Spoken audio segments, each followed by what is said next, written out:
Manokwari menjadi ibu kota Papua Barat dengan masyarakat asli suku Arfak. Penetrasi inovasi di tengah masyarakat berbaur percampuran dengan masyarakat pendatang dari berbagai etnis dan kepercayaan. Pantai ya sekarang yang pertama adalah bersih, yang kedua banyak pengunjung yang datang.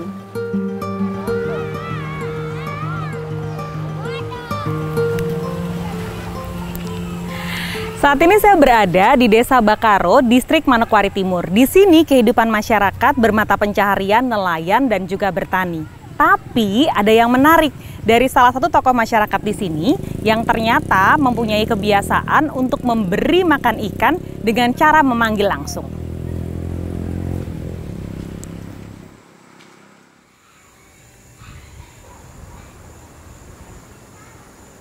Kalau lingkungan sini aman dalam arti antara masyarakat yang ada sini. Ini pun berbagai dominasi suku yang ada di sini dan juga berbagai dominasi agama yang ada di sini, tapi terukun. Tidak ada hal-hal yang kami lihat di dalam lingkungan kampung ini.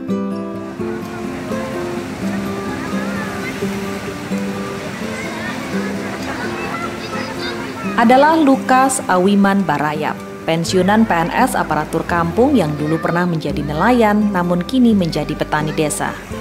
Perhatiannya penuh terhadap lingkungan tempat tinggalnya, wisata pantai pasir putih dan kawasan konservasi lewat ritual pemanggilan ikan.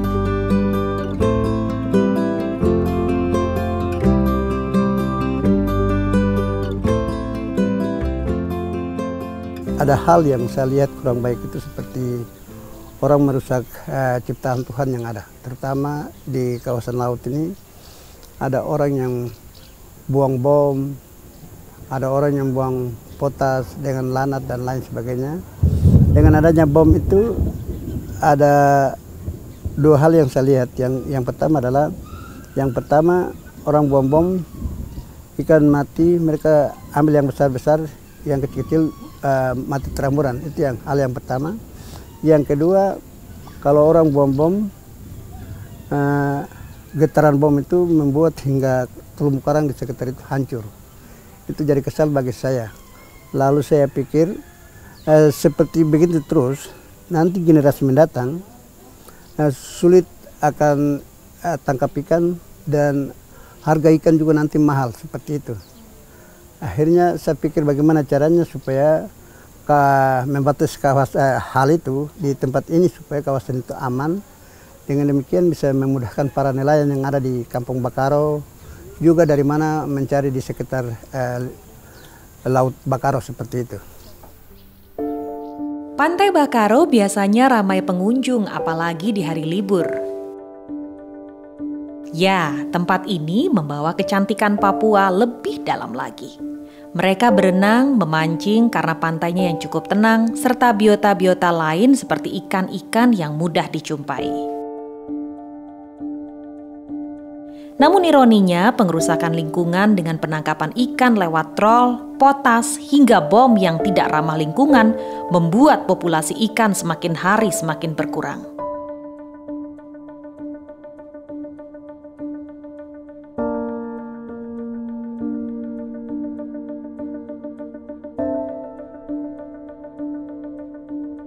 Sebagai nelayan, Lukas prihatin menyaksikan hal tersebut. Bertahun-tahun ia sedih tak tahu harus berbuat apa untuk mencegahnya. Ia hanya bisa berdoa. Aku rindu akan Tuhan dalam sakramen terkudus. Aku rindu menerima Yesus Allah manusia, Yesus datanglah. Atas nama Bapa dan Putra dan Roh Kudus, amin. Disitulah ada Tuhan membuka wawasan berpikir saya, bahkan petunjuk. Akhirnya ada suara yang saya dengar bahwa coba pakai rayap.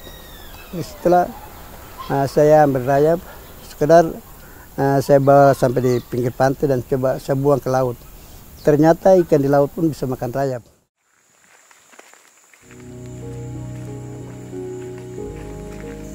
Kekhawatiran Lukas akan keberlangsungan ikan dan bagaimana generasi penerusnya membuat ia mencari cara untuk bisa memberi makan ikan langsung dari lautan lepas menuju bibir pantai. Tak tanggung-tanggung, ia sendiri yang pergi ke hutan mencari rayap yang melekat pada pohon. Sarang rayap ini diambil, kemudian dihancurkan dan dipecah-pecah dan disebar begitu saja ke wilayah perairan.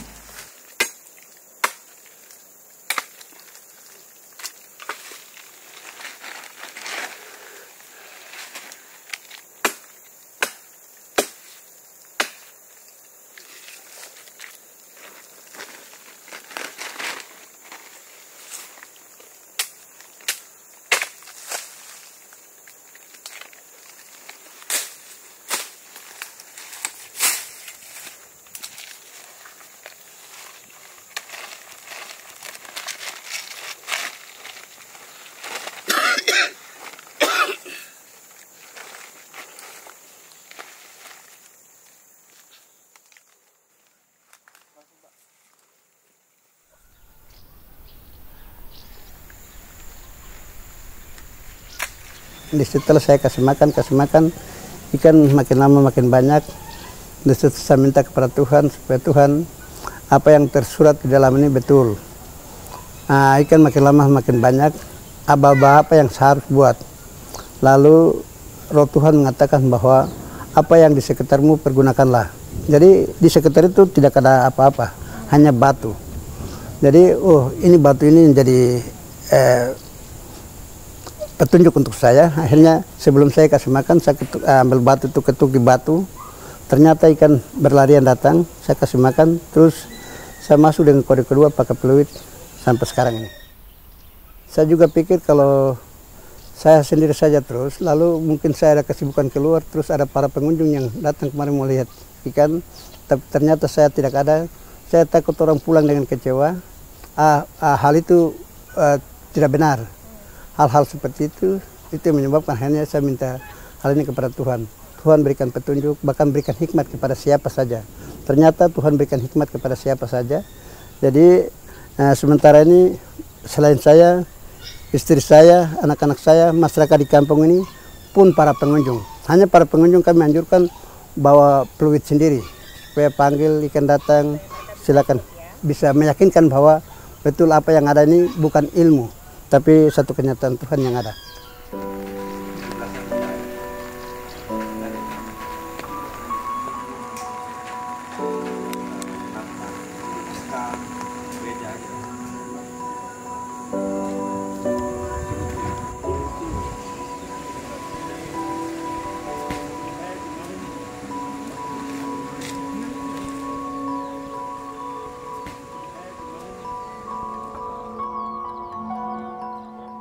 Sebagai yang dituakan dan berjasa, masyarakat Kampung Bakaro pun sejak tahun 1995 memanggil Lukas dengan sebutan khusus, Bapak Tua. Ya, Pak Lukas di mata masyarakat sebagai orang yang dituakan baik di Kampung Bakaro, ya beliau sebagai orang yang merintis adanya kampung ini. Beliau ada inisiatif sendiri terkait dengan melihat kondisi alam yang ada di Kampung Bakaro. Beliau mulai dengan bagaimana memelihara ikan itu lewat talenta yang beliau punya. Mungkin lewat seperti mungkin kita biasanya lihat beliau panggil ikan. Ya, jadi selain panggil ikan, beliau juga rutin memberi makan. Ya, memang untuk saat ini kita lihat kalau Bapak Baraya panggil itu ikannya sudah sedikit. Ikan berkurang itu sebenarnya kesengajaan manusia juga. Dari sisi bagaimana dia merusak alam dengan menggunakan bom, mencari ikan dengan menggunakan bom, sehingga alam yang tadinya alami bagus ikan bisa tinggal, akhirnya ikan jadi menghindar jauh. Kesadaran menjaga keberlangsungan kehidupan habitat laut mengantarnya menjadi pemenang penghargaan Kalpataru 2019 yang diberikan langsung oleh Wakil Presiden Yusuf Kala saat itu.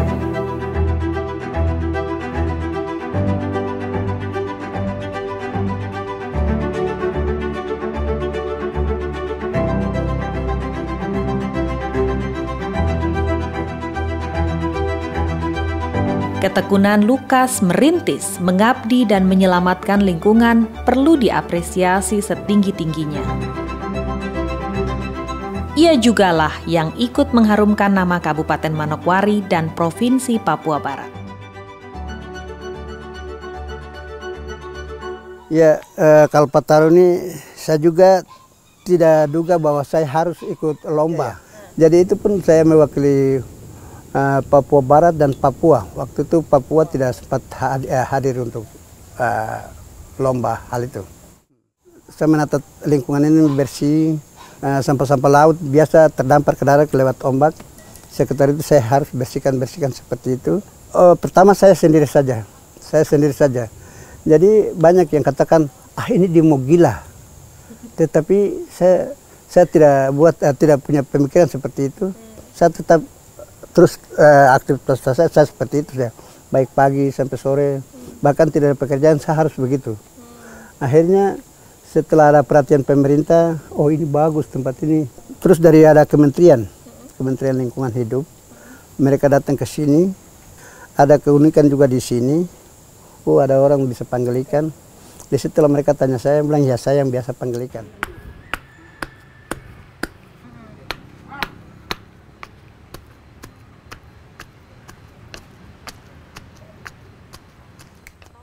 Ini kurang merah, tambah sirih lagi supaya dia merah betul. Supaya tidak usah sirih dengan kapur. Ya, karena ini tidak ada warna ya. Iya.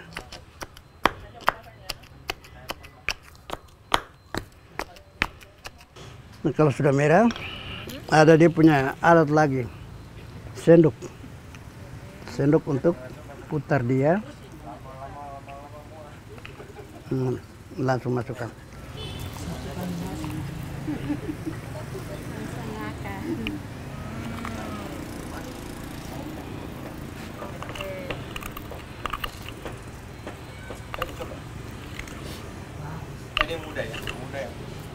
Ini juga kalau ada pekerjaan tidak ada pinang, macet. Ambil di hutan tadi ya? Iya. Segini Pak? Iya, begini. Ini yang nggak ada ratunya atau nggak? Jadi cuma sebagian kecil aja? Iya.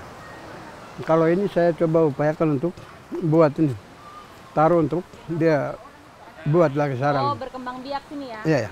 Oh, ini Bapak tanam di sini? Iya, taruh untuk dia buat ini. Sudah tumbuh ya berarti ya Pak ya? Iya, sudah berbuat ini. Ada buat sarang itu.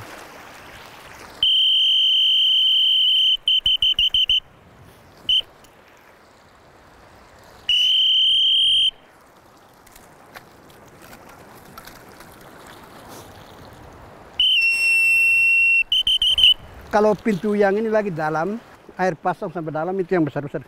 Gede-gede juga masuk. Sebab yang besar itu, dia dari arah sini masuk, dia tidak bisa kembali ke sana. Dia harus keluar lewat ini, tujuannya nanti ke sana. Atau dia lewat ini ke sana nanti. Dia dari sana pun begitu. Dia dari arah sana, ke sini dia harus keluar lewat ini. Dia tidak bisa kembali putar begini ke sana, tidak bisa. Kalau yang kecil-kecil itu sembarang saja.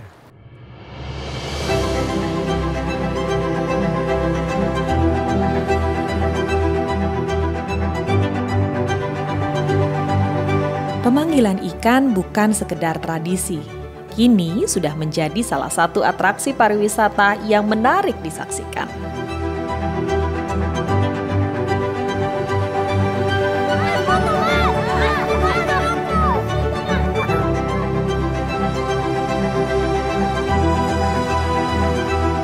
Lewat Lukas, kita diajarkan bagaimana pentingnya merawat bumi dan lingkungan kita.